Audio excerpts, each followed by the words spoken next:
Okay, hello and welcome. Today we're going to explore a fascinating business case study. It's called Legendary Cafe, the China Challenge. It's a story about a successful American company trying to expand into one of the biggest and most complex markets in the world, China. It's a story about brand identity, leadership, and the difficult choice companies have to make when they go global. And to understand the challenge, we first need to understand the company at the heart of it, Legendary Cafe. Legendary is a very popular American restaurant chain. They specialize in soup, salads, and sandwich. The company was founded by a man named Howard Leventhal, who built it from a single small restaurant in Denver, Colorado, into a massive business with over 3,500 cafes across the United States. By 2011, it was a $10 billion company. And what made Legendary special?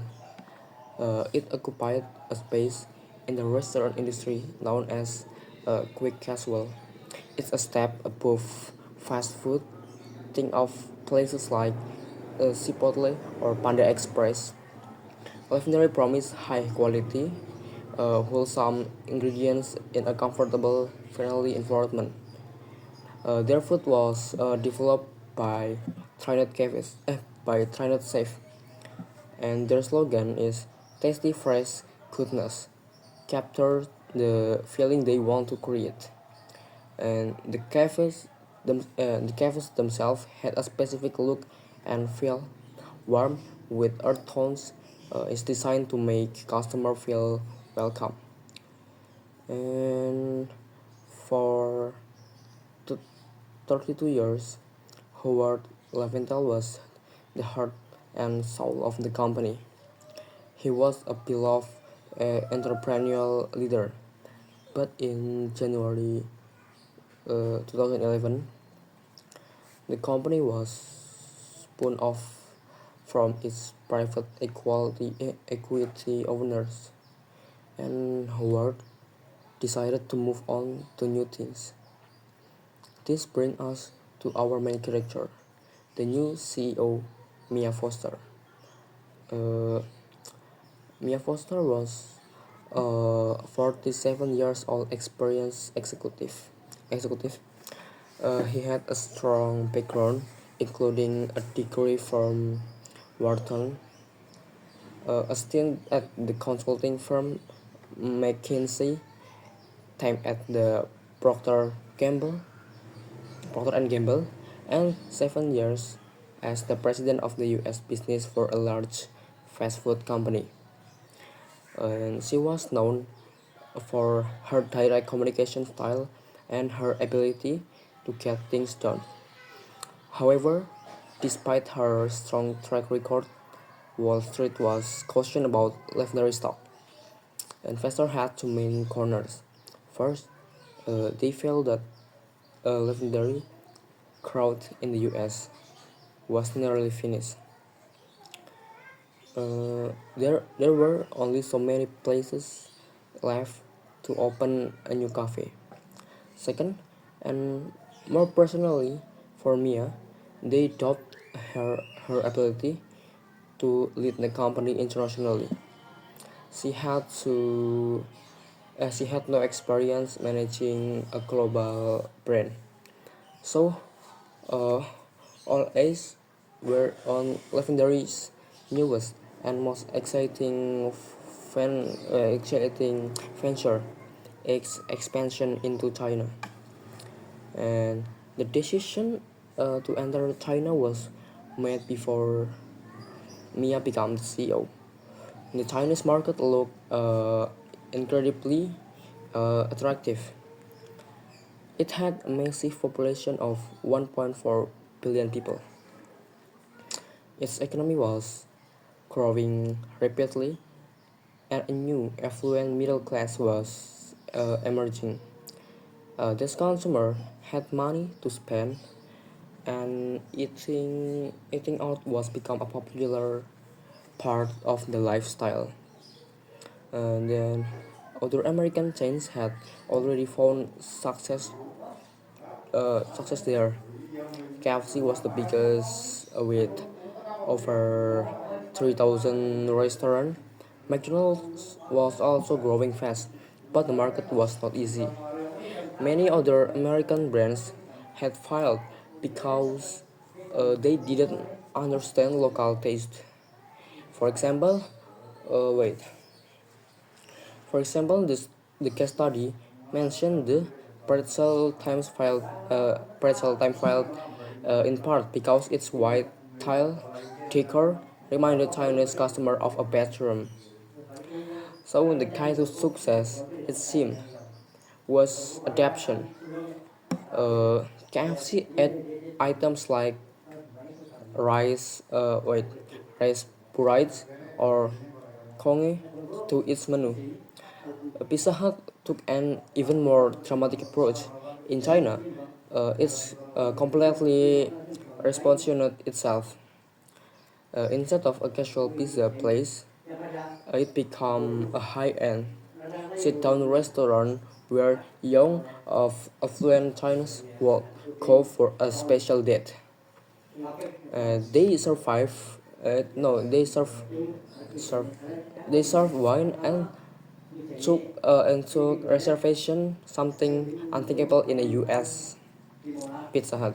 So, uh, Legendary Sport and Howard Leventhal knew knew that they needed a leader who could navigate this complex new world, and they found him in a man named Louis Chen. Louis Chen was 34 years old, a bilingual Chinese American, and he had a decade of experience as a retail property developer in Shanghai and Beijing. This means he had deep local knowledge and a valuable network of contacts. He was passionate, energetic, and entrepreneurial, I think, and he reminded Howard Lavendale of a younger version of himself. So Howard gave Louis a simple mission: go to China and build a strong foundation for the brand. And he gave him something else, an enormous amount of freedom. It was basically a handshake agreement. Louis formally reported to Howard, but Howard managed him with a very light touch. Apart from a general instruction to do right by the concept, Louis was told to figure it out. And to prepare, Louis spent 6 weeks at legendary's Denver Earthquakes, learning the business from the inside. Then in September 2009, he returned to China to begin his mission. And then he got to work incredibly fast. Yeah, he got work incredibly fast by January 2010. Just 3 months later, he opened the very first legendary cafe in China, and it was in the Pudong area of Shanghai, a district popular with with ex oh no with expatriates. It was a prime location on the ground floor of a new office building. The restaurant was an instant success with the local white-collar workers. Using his local connection, Louis moved quickly to secure other prime locations before competitors like KFC and McDonald's could grab them. Yeah, and in just over a year, he grew that one cafe into a chain of 23 restaurants located in and around Shanghai and Beijing. This is where Mia Foster's story begins. She became CEO in February 2011, inheriting this fast-growing but closely managed Chinese operation. Almost immediately, she noticed the problem. The problem was process and control. The Chinese subsidiary was sending all its financial reports to Denver in its own format. The finance team in US then had to spend time and effort converting this report to fit American accounting rules. For for a public company, this was a risk. It was not a sustainable way to run and to run a growing part of the business. So Mia set up a video conference to meet Louis for the first time. She wanted to introduce herself and address this reporting issue directly. She suggested hiring an international financial analyst in Denver and having their US auditors also oversee the China audit. Louis' reaction was not what she expected. He resisted. He argued that this change would be expensive and would create a lot of inconvenience for his local team. And Mia tried to be firm, saying they had no protect the integrity of their reporting. So Louis shot back, essentially saying, "Fine, but if you want this change, you have to pay for them." So it was a tense first conversation, and it left Mia with bad feeling. Developing a good relationship with Louis was not going to be easy, and Mia brought this up with her executive team in Denver. Her COO, Nick White, who Louis now reported to, admitted managing Louis was uh, frustrating. He said Louis was amazing at opening stores, but getting detailed information from him was difficult. The team realized that they didn't know enough about what was actually happening in China. So they decided to send Peter Steele, their safe franchise officer, to China for a comprehensive review. They told Louis it was a routine check, the same the same kind they did for all their franchise. Peter spent 10 days visiting the 23 location, and his findings, presented in late March, were shocking to the Denver team. It turned out that Louis Chen had taken the freedom he was given and run with it, but beyond what anyone expected. The first location in Pudong was fine.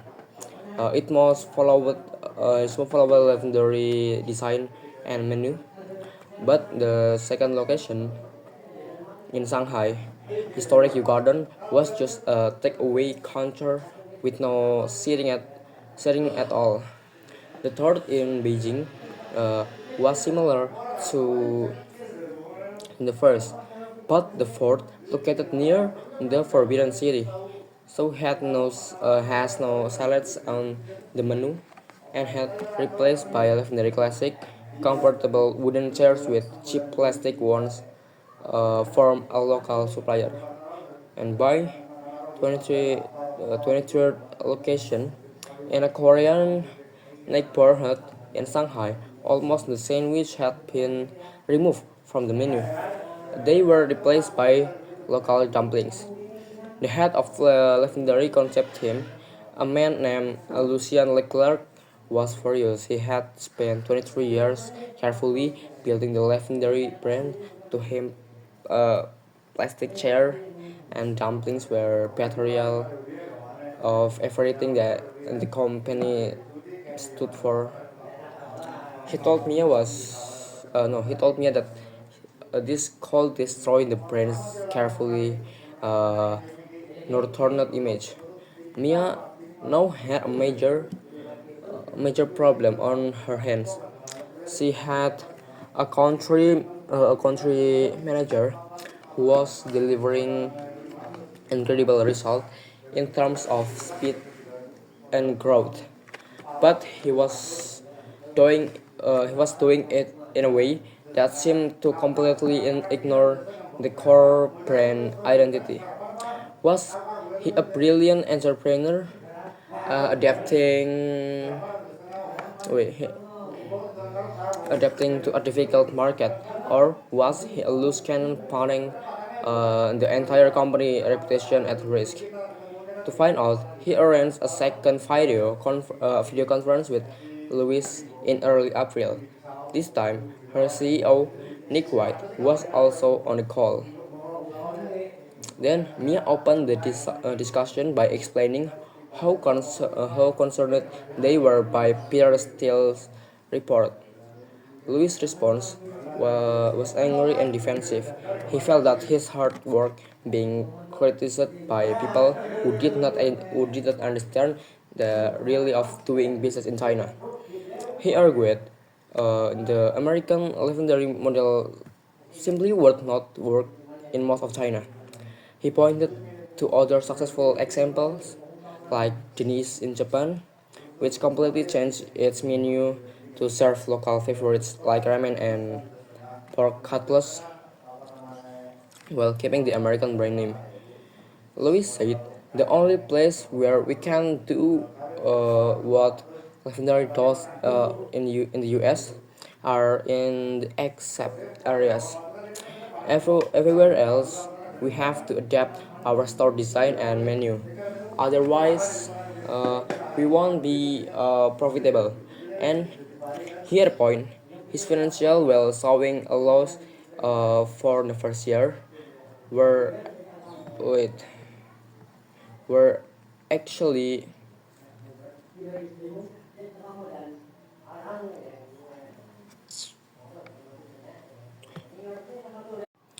it's actually pretty good. It's pretty good for uh, such a new and fast growing venture.